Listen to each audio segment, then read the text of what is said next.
नमस्ते, जय हिंद, वंदे मातरम। आप सभी का स्वागत है हमारे यूट्यूब चैनल पर। हम पढ़ रहे थे राजस्थान की प्रमुख नदियाँ। राजस्थान की नदियों में हमने उनके मोस्ट बिंदु पढ़ लिए थे। उसके बाद हमने पढ़ ली थी चंबल नदी। चंबल नदी का क्षेत्र हमने पढ़ लिया था।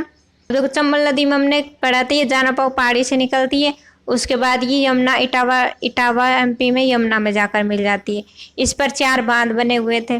4 बांध कौन कौन से? गांधी सागर बांध, वो कहाँ पर बना हुआ था? एमपी में। उसके बाद ये जाती है भैंसरोडगढ़, चित्तौड़गढ़ के पास, राजस्थान में प्रवेश करती है। इस पर बना हुआ चूलिया जलप्रपात, जो सबसे ऊंचा है राजस्थान का, 18 मीटर। उसके बाद इसमें आकर मिलती है छोटी काली सिंध नदी, जो निकलती है एमपी से। इसमें एक नदी मिलती है आऊ आऊ पर बना है गागरोन का किला। उसके बाद इस पर एक परवन नदी आकर मिलती है, इसका जल जाता है। उसके बाद ये मिलती है में जाकर ये मिलती है चंबल नदी में। चंबल नदी में यहाँ पर बना रावत बाटा अणुशक्ति केंद्र चित्तौड़गढ़ में बना। उसके बाद ये जाती है जवाहर। इस पर एक बांध और बना हुआ है, जवाहर सागर बांध, जो बना हुआ कोटा पर। इसमें एक मेज नदी आकर मिलती है। फिर इस पर कोटा बैराज बना हुआ कोटा पे। यहीं पर एक हैंगिंग ब्रिज बना हुआ है, जिसको लटकता पुल बोलते हैं। उसके बाद इस पे आकर मिलती है परवन नदी, पार्वती नदी। उसके बाद पार्वती आकर मिलती है इस पे, कहाँ पर? पाली गांव में आकर मिलती है। उसके फिर ये नदी आगे बहती है, इस पर बनास नदी आकर मिलती है रामेश्वर घाट में। इधर से मिलती है सीप नदी, त्रिवेणी संगम बनाती है ये तीनों मिलके। उसके बाद ये जाकर इटावा एमपी में यमुना नदी। ये तो चंबल नदी थी। पूर्णतः राजस्थान में बहने वाली सबसे लंबी नदी बनास नदी। अब कौन सी पढ़ेंगे? बनास नदी।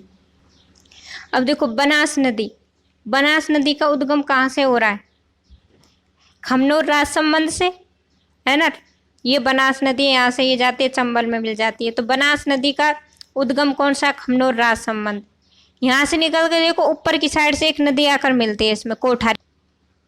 अब देखो, नीचे से एक नदी मिलती है, बेड़च नदी, मोस्ट नदी है, इसको ध्यान रखना। ये गोगुंदा की पहाड़ी उदयपुर से निकलती। कहाँ से? गोगुंदा की पहाड़ी उदयपुर से। कौन सी नदी? बेड़च नदी। अब बेड़च नदी पर उदय सागर झील है। कौन सी झील है? उदय सागर झील। अब पूछ ले उदय सागर झील कौन सी नदी के किनारे है, तो बेड़च नदी के किनारे। उसके बाद इसमें आकर मिलती है गंभीरी नदी, जो जावद एमपी से निकलती है। किसकी सहायक नदी हो गई? बेड़च की हो गई। यहीं पर देखो, चित्तौड़गढ़ का दुर्ग बना हुआ है, यहीं पर इसके पास में चित्तौड़गढ़ का दुर्ग। अब यहाँ से जाएंगे, फिर ये जाकर इसमें मिल जाते हैं, किसमें? कौन सी नदी आ रही है? मेनाल नदी। तो मेनाल, बेड़च और बनास तीनों मिलकर एक त्रिवेणी संगम बनाते हैं। कहाँ पर? बिगोद, मांडलगढ़, भीलवाड़ा में। यहाँ पर सोरत गांव है, इसलिए सोरत का मेला लगता है यहाँ पर। तो एक त्रिवेणी संगम हो गया, कहाँ पर? बिगोद में। कौन कौन सी नदियों का? मेनाल, बनास और बेड़च, तीनों का। उसके बाद देखो, ये चलती है इस तरह से, आगे जाती है। आगे इसमें आकर मिलती है खारी नदी। खारी नदी किससे निकलती है? बिजराल की पहाड़ी राजसमंद से। बिजराल की पहाड़ी राजसमंद से निकलकर ये खारी नदी इस तरह से आती है और देवली टोंक में आकर ये बनास नदी में मिल जाती है। अब इसमें एक नदी और है, मानसी नदी। मानसी नदी किसकी सहायक नदी है? अब ध्यान रखना, क्योंकि ये मासी नदी दूसरी है और मानसी नदी दूसरी है। मासी नदी तो खारी नदी की सहायक है। ये कहाँ पर आकर मिलती है? देवली टोंग में। इधर से एक नदी और आती है, इसमें डाई नदी, किशनगढ़ अजमेर से निकलती है। तो ये तीनों मिलकर एक त्रिवेणी संगम बनाती है। अब दूसरा त्रिवेणी संगम कौन सा होगा? देवली टोंक में।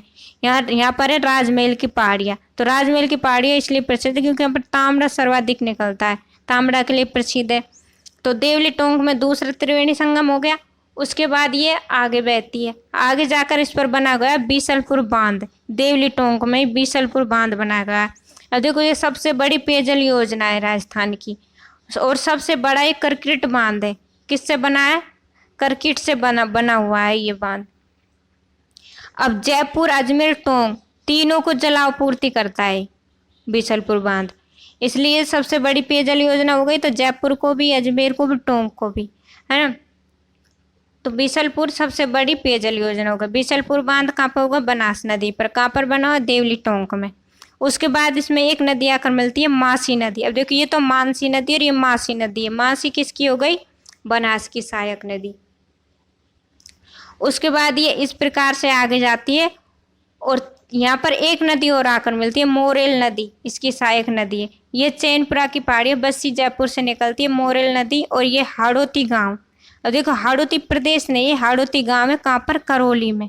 तो यहाँ पर आकर मिल जाती। देखो दो कंफ्यूजन वाले हो गए ना, एक तो हाड़ौती गांव है, ये तो हो गए इसमें त्रिवेणी संगम हो गए तो बेगोद, और दूसरा देवली टोंक में। उसके बाद ये आगे जाकर चंबल नदी में मिल जाती है, ये हो गई बनास नदी। अब बनास नदी के बाद है काली सिंध नदी, ये भी क्या कहाँ पर, बंगाल की खाड़ी में ले जाती है नजर। काली सिंध नदी देखो, इसका उद्गम है बांगली की पहाड़ी एमपी। कहाँ पर, बांगली की पहाड़ी एमपी। देखो ये है, इसकी लंबाई 145 मीटर, कोठारी की भी 145 थी। ये नदी झालावाड़ के गागरोन में प्रवेश करती है तथा कोटा में झालावाड़ के गागरोन से प्रवेश करती है और कोटा के नरेरा गांव स्थान पर चंबल में मिल जाती है ये। इस पर बांध हुआ हरिश्चंद्र सागर बांध कोटा में। गागरोन में आहू काली सिंध के मिलन स्थान को सामेला कहते हैं। आहू और काली सिंध इनके मिलन स्थान को क्या बोलते हैं, सामेला। यहाँ पर गागरोन का किला बना हुआ है, कहाँ पर बना हुआ है, काली सिंध नदी पर। इसकी सहायक नदियाँ कौन सी हो गई, आहू, परवन, निवाज, रेवन नदी। अब देखो ये इस प्रकार से है, ये चंबल नदी है, इस पर ये बांगली एमपी से निकली, वहां पर इसमें आहू नदी आकर मिल गई। तो कौन कौन सी हो गई, आहू, काली सिंध, है ना। इन दोनों के मिलन स्थान को क्या बोलते हैं, सामेला। यहाँ पर कौन सा किला बना हुआ, गागरोन का किला, ये वाला। अब इसमें आके एक और नदी और मिलती है, परवन नदी, ये भी इसकी सहायक हो गई। इधर से निवाज नदी आकर मिलती है, इधर से रेवा आकर मिलती है। यहाँ पर एक बांध बना हुआ है जिसको बोलते हैं हरिश्चंद्र सागर बांध। उसके बाद ये ननेरा कोटा में जाकर चंबल में मिल जाती है। ये कौन सी हो गई, काली सिंध नदी, ठीक है। परवन नदी कहाँ से निकल रही थी, अनिकपुर एमपी से। ये परवन नदी कहाँ से निकलती है, अनिकपुर एमपी से, और 12 जिले के खारीबोर गांव में प्रवेश करती है। यहाँ पर ये 12 जिला, यहाँ पर ये। और देखो पार्वती नदी दूसरी मोस्ट कौन सी है, पार्वती नदी। पार्वती नदी का उद्गम है सिरो एमपी में, उपनाम है इसका हलाली नदी। एमपी में इसको हलाली नदी बोलता है। राजस्थान में इसकी लंबाई है 65 किलोमीटर। कितनी, 65 किलोमीटर। ये नदी पाली गांव सवाई माधोपुर में चंबल नदी में मिल जाती है। कौन से, पाली गांव में, देख लो ये कौन सा है, पाली गांव, पाली जिला नहीं है, सवाई माधोपुर। राजस्थान में प्रवेश करती है कराहट 12 से। इसकी सहायक नदी रेतरी, हरेली, अंधेरी। बाणगंगा नदी, इसका उद्गम है बैराठ, जयपुर। इसकी लंबाई 380 किलोमीटर। इस पर बांध बना हुआ है जम्बुआ रामगढ़ बांध। कौन सा, जम्मुआ रामगढ़ बांध, कहाँ पर, जयपुर में। ये नदी जयपुर, दौसा, भरतपुर में बहती हुई आगरा के निकट फतेहाबाद में यमुना नदी में मिल जाती है। अब देखो बाणगंगा और गंभीरी नदी के मध्य में केवलादेव घना अभ्यारण्य है, ये मोस्ट ध्यान रखना। केवलादेव अब घना अभ्यारण्य, पक्षी अभ्यारण्य कहाँ पर बना हुआ है, बाणगंगा और गंभीर नदी के मध्य में। बाणगंगा की सहायक नदी है ताला नदी। तो हो गई हमारी किसकी, बंगाल की खाड़ी में गिरने वाली नदियाँ। यहाँ तक आपको समझ में आया होगा।